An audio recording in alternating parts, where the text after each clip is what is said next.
Bonjour à tous, c'est Marie de Rendement Locatif. Donc aujourd'hui, on interviewe Christophe, un de nos experts. Donc Christophe, bonjour. Je te laisse te présenter rapidement. Bonjour, alors moi je suis Christophe, je suis conseiller en gestion de patrimoine depuis environ 10 ans. Auparavant, j'ai travaillé dans l'administration fiscale, j'étais vérificateur, je vérifiais les entreprises et les particuliers un petit peu aisés. Et j'ai changé de métier en 2011 avec comme idée de mettre mes connaissances à la disposition de mes futurs clients. Donc actuellement, maintenant, nous sommes 3 au cabinet. Je travaille avec un monsieur qui est agent immobilier depuis plus de 30 ans, donc qui est conseil chez nous maintenant en investissement immobilier, avec une dame qui est notaire et donc qui a changé de métier et qui a voulu travailler avec nous, et moi-même. Donc voilà. Nous sommes spécialisés dans tout ce qui est montage de sociétés en matière immobilière et accompagnons tous nos clients dans toutes les phases d'acquisition ou de cession de leurs immeubles. Donc Christophe, est-ce que tu penses qu'il faut investir après la crise malgré ce qu'on aura vécu face à cette pandémie? Alors en fait, la pandémie que nous connaissons actuellement influencera automatiquement le marché immobilier et automatiquement à la baisse. Pour autant, l'inconnu, c'est l'ampleur de cette baisse. Et ça, elle dépendra en fait de la durée et de la progression du virus, ainsi que tout ce qui tourne autour de la confiance des investisseurs et des consommateurs. Pour le moment, tout est paralysé, les agences sont fermées, il est impossible de faire des visites, les notaires sont quasiment à l'arrêt et les prêts bancaires impossibles à obtenir dans les banques dans la mesure où elles privilégient le secteur professionnel par rapport au secteur des particuliers. Mais il est fort à parier que les investisseurs un petit peu avertis, c'est-à-dire les gens qui ont l'habitude d'investir sur ce marché immobilier, reviendront très vite justement sur ce marché, parce qu'en fait, pour eux, l'impact de la crise a été minime. Je m'explique, la capacité financière des ménages a été en partie garantie par comment dirais-je, les aides d'État. Les taux d'intérêt devraient rester bas maintenant, on le sait, compte tenu des politiques monétaires favorables, du moins d'ici à la fin de l'année. L'année prochaine, là, on en parlera peut-être tout à l'heure, les choses risquent d'être un peu différentes. Pour le moment, les crédits immobiliers sont basés sur ce qu'on appelle l'OAT 10 ans, c'est-à-dire les obligations d'État, et donc qui se sont d'ailleurs effondrés, le taux s'est effondré dans les 2 derniers mois, et donc ça signifie aujourd'hui que les conditions de refinancement des banques baissent encore. Les établissements financiers donc continuent à avoir toute la liquidité qu'ils veulent, les ressources sont abondantes et à très bon marché, auprès notamment de la BCE. Le seul souci qu'on a, c'est qu'en fin d'année dernière, euh, il y a un comité qui s'est allié à la Banque de France et qui s'appelle le Haut Comité de sécurité financière, qui avait trouvé que la situation de l'ouverture des crédits était un petit peu trop risquée et avait demandé aux banques de ne plus autoriser des emprunts supérieurs à 25 ans, parce qu'on voyait des choses délirantes, jusqu'à 35 ans, à respecter un taux d'endettement maximal de 33% pour les emprunteurs et à demander un apport quasi systématique aux emprunteurs. Résultat total, ça éliminait du marché immobilier tous les jeunes investisseurs ou les investisseurs frugaux, c'est-à-dire qui multiplient les acquisitions qui font 5, 6 immeubles par an. Donc ces gens-là étaient très vite freinés par leurs banques compte tenu de cette nouvelle mesure. Alors, est-ce que les banques reviendront dessus? Ça, on ne sait pas. En théorie, elles devraient, parce qu'en fait, cette position bancaire française est contraire à ce que demande la BCE. Mais bon, ça, l'avenir nous le dira. D'accord. On va avoir à suivre également une autre, à côté de ces investisseurs habituels, on va avoir une autre catégorie d'investisseurs qui devrait venir sur le marché immobilier. Ce sont tous les Français qui ont perdu sur les marchés financiers et qui finalement risquent de réaliser que la pierre, au final, c'est une belle valeur refuge, comme l'or. Et donc, ils vont délaisser un petit peu tout ce qui est marché financier où on les fait toujours rêver, mais en réalité, à long terme, ils ne sont pas forcément gagnants, surtout s'ils n'y connaissent pas grand-chose. Donc, il va falloir composer avec toutes ces données, mais en fait, il faut toujours, un investisseur en matière immobilière doit toujours avoir à l'esprit que le crédit n'est rien d'autre que de l'épargne à l'envers. Oui. Et la dette est la meilleure amie de l'investisseur. D'accord.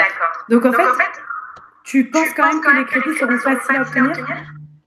En 2020, les crédits sont faciles à obtenir, ça c'est une certitude, parce que les banques ont énormément de liquidités. Et c'est open bar, c'est-à-dire qu'aujourd'hui, l'État leur demande de faire des facilités pas possibles à tout le monde. Donc 2020, pas de souci. 2021, pour en avoir parlé avec des banquiers, les choses risquent d'être un petit peu différentes parce que compte tenu des encours bancaires qu'elles dégagent, les banques risquent d'être fragilisées.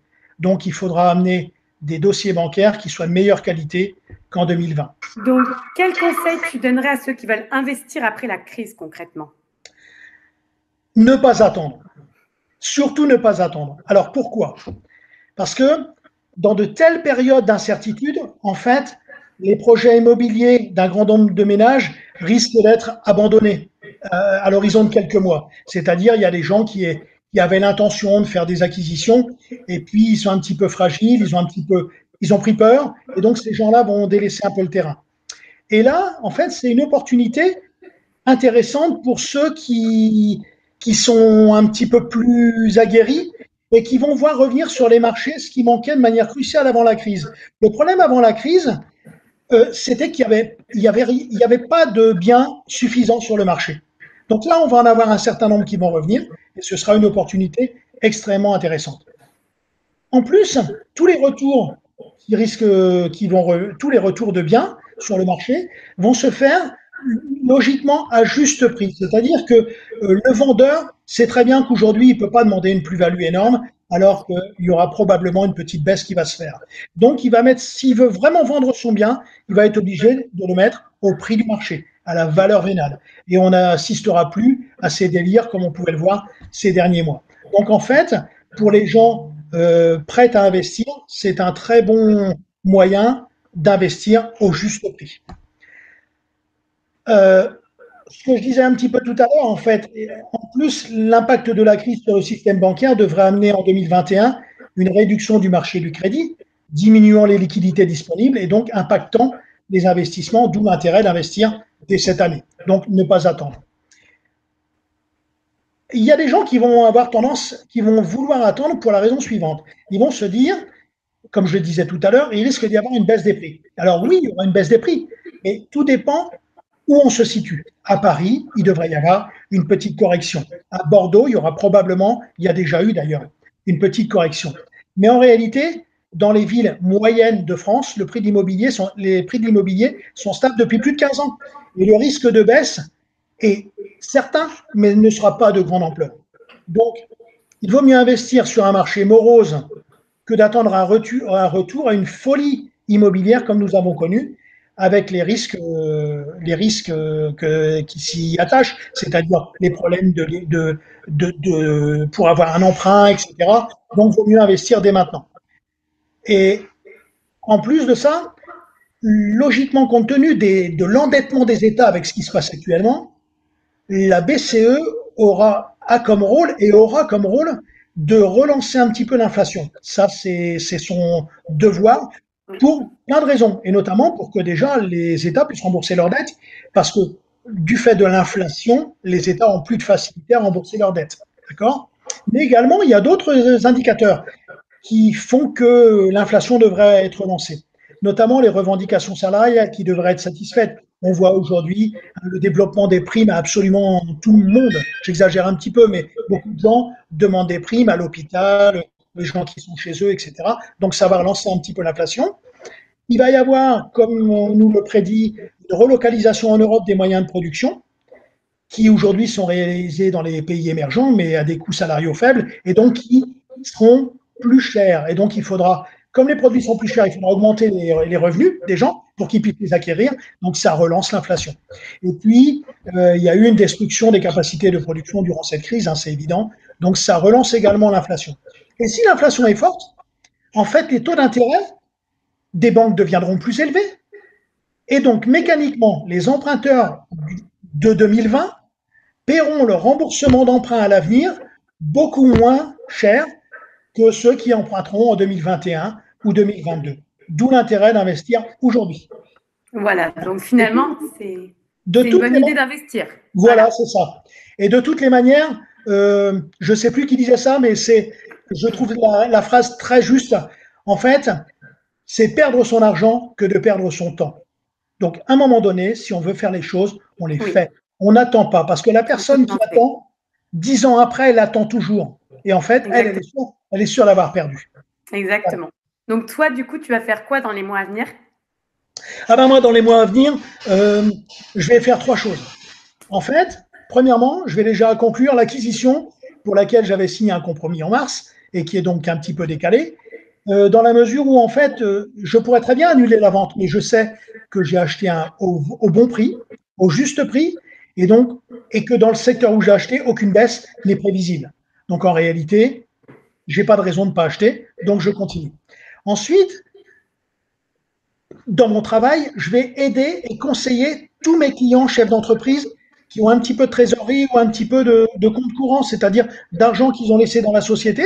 Je vais leur demander de le sortir en dividende en 2020, parce que 2020, la fiscalité est connue, alors qu'en 2021, je pense sincèrement qu'on aura besoin d'avoir un petit peu d'impôt supplémentaire pour pouvoir rembourser toute cette dette. Bien Donc, sûr. autant prendre l'argent en 2020, quitte à faire des, enfin après c'est technique, mais en 2020 pour éviter la hausse donc de 2021 des impôts que j'imagine et les faire investir immédiatement dans l'immobilier avec des gros effets de levier. Et puis ce que je vais faire aussi, c'est pour le compte de mes clients comme pour moi-même, c'est surveiller les nouvelles opportunités dans des villes qu'ils méritent, comme dans ce que je connais le mieux, c'est-à-dire l'Aquitaine, le Limousin, le Poitou-Charentes. Il y a des villes moyennes comme Brive, Dax, Royan, Rochefort, La Rochelle, qui sont des villes moyennes où les prix de l'immobilier ne s'étaient pas envolés, va baisser un petit peu, donc on sera vraiment à un prix tout à fait correct, où on pourra avoir des rentabilités, on va dire, brutes d'environ 8 à 10%. Qui Voilà, est énorme, ce qui est déjà voilà, pas mal. voilà, voilà. Et puis, dans toutes ces villes-là, en fait, donc, on aura une rentabilité de 8 à 10%, c'est-à-dire une rentabilité immédiate.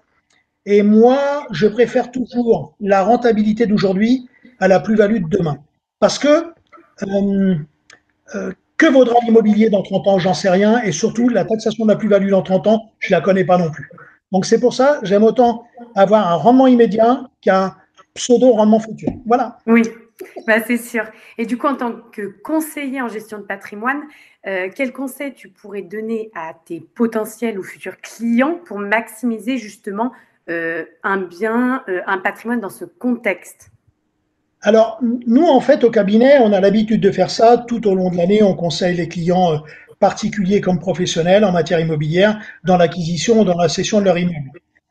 Et en fait, on accompagne les clients qui désirent se constituer un patrimoine solide, générateur de revenus réguliers, souvent c'est pour les retraites, des choses comme ça, avec des investissements adaptés et on les aide à choisir en fonction de leur profil différentes choses. Parce qu'il y a beaucoup de critères excessivement importants pour que la rentabilité qui figure sur le papier reste réelle. Je m'explique. Euh, le type de détention est important. Selon les gens, on peut détenir l'immobilier en pleine propriété, en démembrement, en société à l'IR, à l'IS, en SARL, en SAS, en créant une holding ou pas, etc. Et tout ça dépend du client. Donc on adapte toujours en fonction du client, de sa typologie. Ensuite, on les aide à choisir le meilleur prêt. Les gens actuellement partent facilement avec leur banquier, sur un amortissable. Or, en réalité, l'amortissable n'est pas forcément le plus intéressant. Le in fine peut être quelquefois plus intéressant et le in fine revu est encore meilleur. Et c'est important de savoir ce que veut le client, la durée de détention du patrimoine qu'il va acheter. Et donc, voilà, je te donne un exemple. Oui, Un client fait un crédit à 2% sur 20 ans. Il est content, il va voir son banquier, il a 2%, il dit c'est super. En réalité, un crédit immobilier dure en moyenne en France 7 ans. C'est-à-dire qu'en 7 ans, il est soit remboursé, soit racheté, modifié, etc. Il passe dans une autre banque. Enfin, toujours est-il qu'il est cassé. Et quand d'accord. un crédit est cassé au bout de 7 ans, compte tenu des coûts, il coûte 9,91%. Donc les gens qui sont Ok. contents d'avoir un crédit à 2%, en réalité, s'ils le cassent au bout de 7 ans, ils vont payer 9,91%. Et ça, personne ne le sait. D'où la nécessité de ne pas se tromper dans le montage et surtout dans le financement pour éviter ça, pour Bien éviter sûr. la catastrophe. Ensuite, on peut les aider également dans le choix de la garantie. Je m'explique. Souvent, le banquier dit, je vais vous prêter en in fine, par exemple, et puis vous allez mettre en face un contrat d'assurance vie qui va être nanti, c'est-à-dire bloqué, le temps du crédit.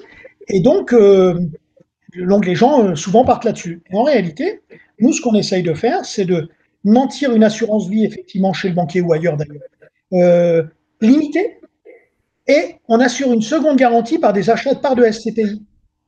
Et en réalité, donc, qui rapportent en moyenne, on va dire, entre 4,50 et 5%. Donc, c'est redoutable, parce que là, ça fait qu'on arrive à faire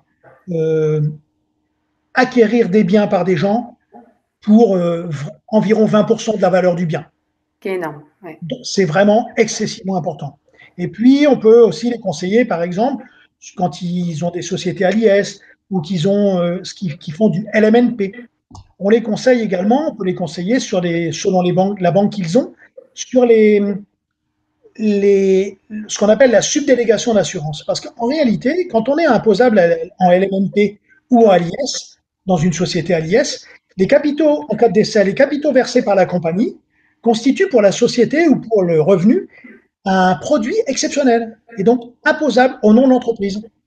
Donc, quand on achète un bien à 1 million d'euros, qu'on casse sa pipe un an après, eh ben, on paye l'impôt sur 1 million d'euros, c'est-à-dire qu'on paye 300 000 euros. Donc, c'est un petit peu dommage de faire des choses comme ça, alors qu'on peut très bien faire autrement et que ça ne coûte pas beaucoup, ça ne coûte pas du tout plus cher.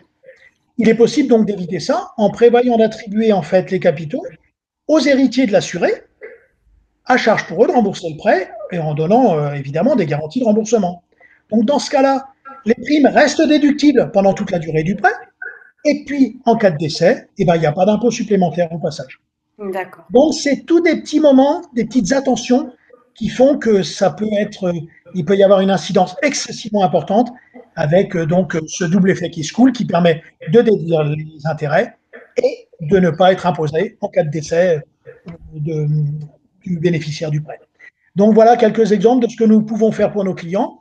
Et en fait, on a beaucoup d'exemples où on arrive à faire passer le rendement d'un bien, par exemple, de 1,8 sur Nantes ou sur la région parisienne, à plus de 15% par an, en évitant simplement quelques petites erreurs stratégiques. D'où l'intérêt, du coup, d'aller voir des conseillers en gestion de patrimoine dans ces moments-là. Ok. Tout à fait, spécialisé en matière immobilière. Je pense que c'est vrai que c'est mieux de se faire aider, peut-être, surtout après la crise, peut-être d'avoir plus de conseils pour être dirigé. Et ça coûte pas une fortune en réalité. Et c'est le gain effectif et comment dirais-je, on récupère automatiquement le coût du gestionnaire de patrimoine. Automatiquement. D'accord. Écoute, merci beaucoup Christophe, c'est vraiment super, ça donne aussi envie d'investir. On repart sur des notes positives quand même. Mais il faut investir, c'est le moment. Oui, bah voilà. Donc du coup, on espère que les gens qui regarderont cette interview écouteront tes conseils. Vous pouvez donc retrouver Christophe directement sur notre site dans la partie expert et convenir d'un appel avec lui. Tous les liens utiles se trouvent juste en dessous de cette vidéo. Quant à nous, on se retrouve très vite. En attendant, je vous souhaite bon courage.